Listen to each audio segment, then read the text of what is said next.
पति के युद्ध से सकुशल लौटने की खबर पाकर पत्नी बेहद खुश होकर उसका स्वागत करने बाहर भागती है। लेकिन जब वह बाहर पहुंचती है तो देखती है कि उसका पति अपनी बाहों में एक दूसरी अनजान लड़की को कसकर थामे हुए है।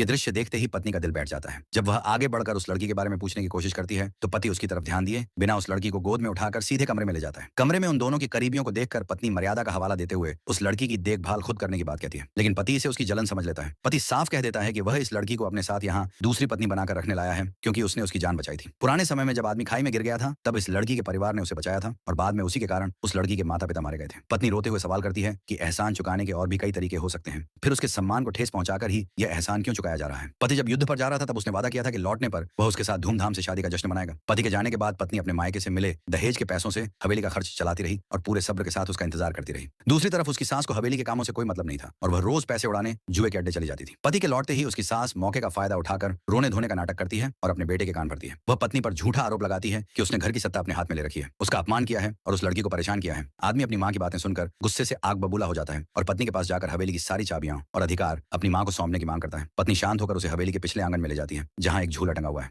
आंखों में आंसू लिए वह उसे याद दिलाती है, इसी जगह तुमने मुझसे शादी करने का वादा किया था। तुमने कहा था कि परिवार की जिम्मेदार मेरे हाथों में देकर तुम बेफिक्र रहोगे। तुमने कहा था कि हम साथ बूढ़े होंगे। ये झूला भी तुमने अपने हाथों से मेरे लिए बनाया था। क्या तुम्हें इनमें से कुछ भी याद नहीं? पुरानी यादें सुनते ही पति के सिर में अचानक तेज दर्द होता है और उसके चेहरे पर असमंजस के भाव आ जाते हैं।